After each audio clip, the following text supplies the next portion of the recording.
Today's show is brought to you by 3C.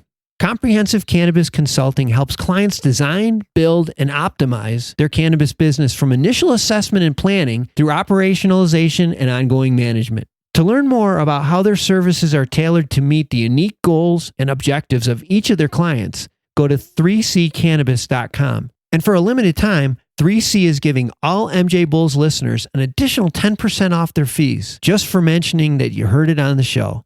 Go to 3ccannabis.com. And it was overwhelming. It was so overwhelming. Just there's such a huge learning curve. There's so many things out there. And so by the time I make it up to the bud tender, I've got the long line behind me. I feel like I have to make a decision immediately. It's just this super pressured environment. And especially for someone who doesn't know anything about it, it's crazy. From Bummin' It Media, it's the MJBulls Podcast, a show about raising cannabis capital.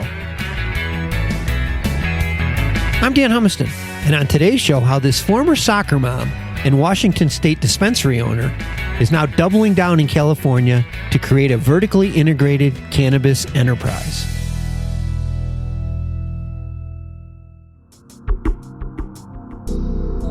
Today on Raising Cannabis Capital, we are joined by Nicole Connors, CEO of SAKU Cannabis. Nicole, welcome to MJBulls Podcast.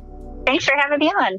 This is really cool. We've been talking a little bit before we went on, but this project that you're involved in is going to be so exciting. But before we jump into that, let's just talk about a little bit about your past. I mean, it's crazy, but you're essentially you're a cannabis pioneer because you've been in it since Washington State went legal.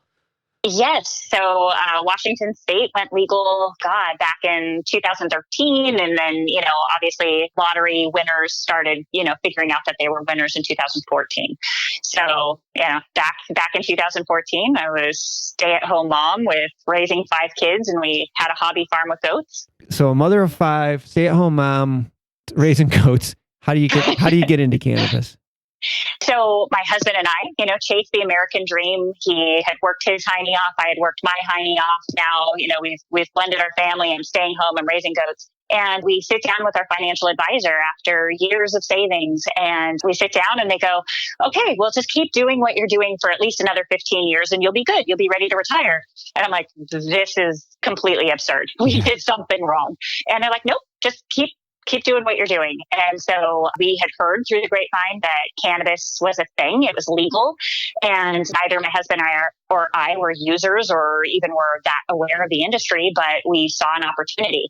And Washington State at the time, only Washington investors could participate in the Washington market. And so it really pigeonholed these lottery winners into situations where if they didn't have the capital to kind of open their dispensaries and get the inventory and the security and everything that was necessary, they had the potential of losing their license. And a lot of them were starting to receive these notices of, you have 90 days or you need to let us know that we need to give the lottery to somebody else. And so God bless Craigslist. Actually was scanning Craigslist and I found my partner. And he was looking for a capital investor and I was looking for a dispensary license holder. And there you go. Oh my gosh, that is crazy.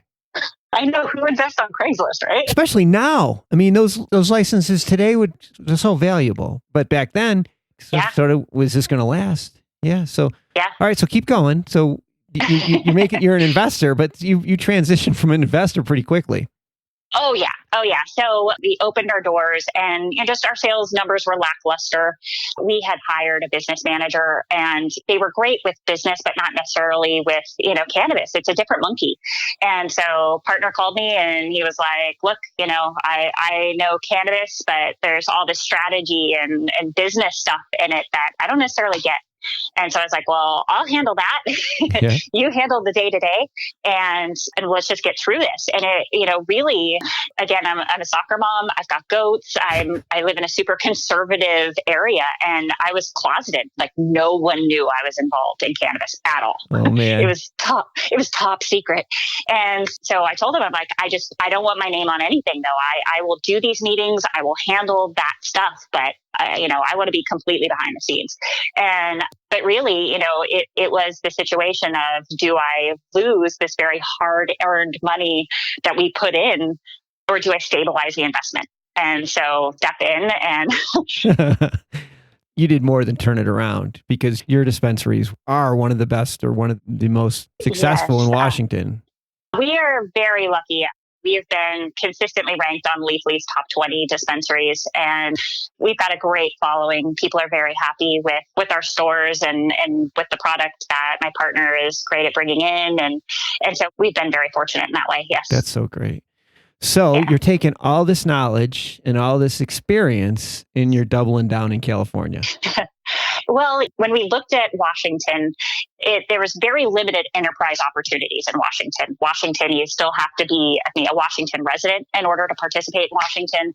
And they have limitations on license, and they don't allow vertical integration. So it really ties your hands in a lot of ways. And so my attorney at the time, when California decides it's going legal, she gave me a call and she goes, "Nicole, you guys have got to come to California. You guys would kill it here." And I'm like, well, why is that? And it's just, our number one motto that we've always had is protect the license. And so we understand the regulations very well, and we know that that is our opportunity. Right? Like cannabis can be very precarious, as we're seeing with companies like Sweet Leaf and other operators that are getting violations now, and they're getting raided because, they're very specific laws. And as long as you operate in those laws, you can enjoy the protection and the opportunity that is cannabis. And so that's kind of always been our motto. So when California opened up, all the things that I had called my lawyer to complain about of why can I only own so many dispensaries and why can I not vertically integrate? Suddenly California took away those barriers. Yeah. Exactly. And said, hey, let's create an opportunity for enterprise. Let's create an opportunity to actually build a cannabis brand. And so after a few phone calls with legal, and finally went, holy Hannah, we really can build this monster that I've wanted to build for so long. This is this opportunity. And instead of having very limited avenues for bringing on investors, California doesn't have those restrictions of you have to live in Washington or you have to live in California. It's now, no, as long as they're accredited investors, bring them in. So it's very exciting. I want to take a minute to tell everyone about an exciting free opportunity that one of our former guests, Good Harvest Company, is offering retail operators and cannabis brand managers in the adult use market. Good Harvest Company is preparing to launch their platform, which uses customers' buying and shopping behaviors to help brands effectively reach their customers. And for a limited time, Good Harvest Company will offer participating companies free access to their data in return for their feedback. To learn more, go to goodharvest.co. Let's take it step by step, because this is such an enormous project and I don't want to cut any aspect of it short, but let's start off with the dispensaries. So what's the beginning game plan? We'll do each profit center on its own, but the beginning game plan for dispensaries. So dispensaries. For me, again, kind of coming into the cannabis industry from being away from it, I walked into my first dispensary, which was, doing my research, trying to figure out how to set up ours. And I was greeted by lines. And I was greeted by lots of products, like hundreds of products, and menu boards. And it was overwhelming.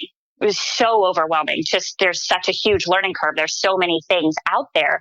And so by the time I make it up to the bud tender, I've got the long line behind me. I feel like I have to make a decision immediately. It's just this super pressured environment.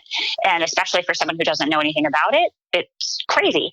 And so I remember I was just like, I don't know what I want, but I want it to be strong.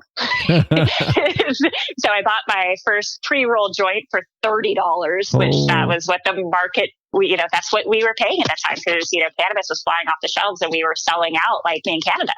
And so I walk out with this joint. It's the first cannabis I've had since I was like 19. And so my husband and I, we enjoy our first joint, and my husband hasn't smoked since the 70s. And so he inhales way more than what he should have. and so now he's just flattened, and I'm feeling the same way because holy Hannah, cannabis is different. Right. And so you have a lot of this potential audience out there that hasn't participated in the world of cannabis. And so to have that first time dispensary experience to be so overwhelming, it's such a huge learning curve. And then to have products that are just going to flatten you is not the best opportunity for us to present ourselves to potential cannabis market. And so do your market studies and you look at the space that is California, you can identify that there are 6 million cannabis consumers in the state of California. And then they've estimated about 9.8 million potential customers for cannabis in California alone. And these are people that are saying, hey, in the near future, I'm going to try cannabis. Mm-hmm. And so when you look at a $7 billion market that's based on 6 million people and you have this 10 million people potential, you go, oh my gosh, I need to change the way we engage with them because that's the potential for way more than what we've anticipated so far. And so how do we make cannabis simple? So that's what we've really focused on with SAKU Cannabis is let's make the user experience and the purchaser experience simple. And so what we're doing is we're redesigning the dispensary experience where we actually zone our stores based on your experience level. And so we've created a line called Curious. We've created a line called Adventurous, Passionate, and Relief. Okay. And so Curious obviously are for people that are new to cannabis that would like to try it. And so these are low dosing or microdosing products that are easy to consume and easy to understand. Then you have your Adventurous, which is kind of like that next step up of people who have tried the easier stuff and now they're ready to take the next step. Passionate's pretty clear. These are for the connoisseurs, that 20% of the market that drives the 80% of the revenue. Those guys that know exactly what they want, but hey, they're always willing to learn about what the new thing is, right? Super trendy stuff. And then Relief is for people that come in with arthritis and they just want a topical or they want some CBD or they want a doggy treat for their puppies, things like that. Yeah. That is so cool. And start off goal is 25 locations? 25 locations in California. Over 5 years, though. Okay. So, but it's a big state. It's a big state. Yeah. It really is a big state. When you look at the population numbers, there are 25 million people in the state of California that are over 21. And so that's a lot of people. That's a lot of people, is right. Well, yeah. And so when you look at the possibility for retail stores, like 2,000 or more potential retail stores in the state of California. Oh yeah, you're a drop in the ocean. But you're doing it right, setting up. So we hope to be a really big drop. It will be if that model sounds like it's a sure thing. Let's jump to manufacturing. Okay, so manufacturing, again, developing products within those same 4 categories of the Curious, Adventurous, Passionate, and Relief. And in this instance, we have a manufacturer who's been in the gray market in California for about 20 years. So he's won the Emerald Cup and he's done a few things. And so we're very excited to be bringing him on board. He's passionate about his craft and he's definitely one of those 20%ers that is just passionate about what he does. And so he's going to be focused on concentrates and vape pens. So that'll be for that. And then we're also super lucky that our SVP of operations is Michael Della Piazza. He is a chef and a master chocolatier, and he's classically trained in France. So we're excited. Okay, last but not least, interesting, merchandising. I very seldom hear anybody talking about merchandising. Tell us a little bit about what your plans are for merchandising. You know, and that is something where I feel like so many cannabis brands kind of miss it. You truly are building a brand, right? And for me, I look at the trajectory of alcohol and how alcohol started small, but then eventually now they have just this huge cult following where people want to identify with the thing that they consume on a regular basis. It's such a part of their life that they want to wear that t-shirt. They want to wear that hat. They want to root for the NASCAR driver that drives around in Miller Lite or Bud Light car. And so that is something where we take a look at the opportunity, not only to create stores and products that people identify with, but now they have that opportunity to kind of purchase those ancillary items so they can buy their bong or their papers or those types of things. But now they can also buy the hoodie or the wind jacket or candles, notebooks, the things in our mind that just make the SAKU Cannabis lifestyle a little bit better. It just all ties the brand together. Like you said, it rounds it out. So let's jump forward. An enormous project. So how do you fund this? Yeah, so that is something that we are just got started on. We are currently offering a $3 million investment for 10% equity stake in the company. Mm-hmm. And so with that initial $3 million helps us get our manufacturing facilities kind of get the revenue wheel started, start getting the money generated.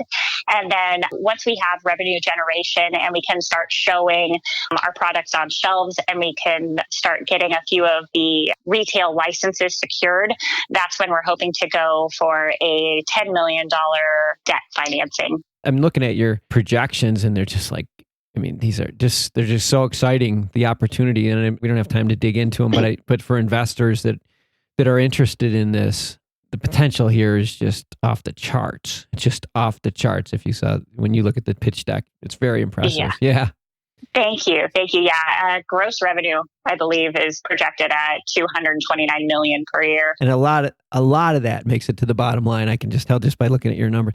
So if an investor, somebody's listening right now, how do they participate? Mm-hmm. Well, there's two different opportunities to kind of reach out to us. Obviously, our website is up. We do have an investor page, and accredited investors can click on the link and give us their information, and we'll start sending them materials. Or people could reach out to me directly. Okay.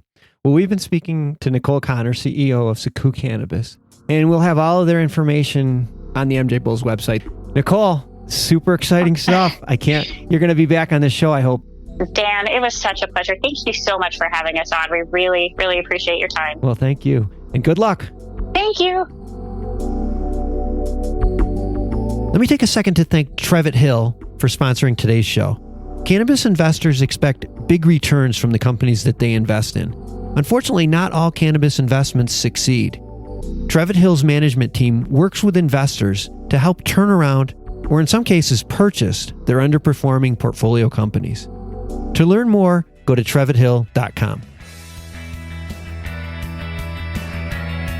Thanks for listening to the MJBulls podcast.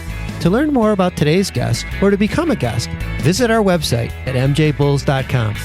Today's show was produced by Bumminit Media with original music composed by Jamie Humiston. I'm Dan Humiston, and you've been listening to the MJBulls podcast.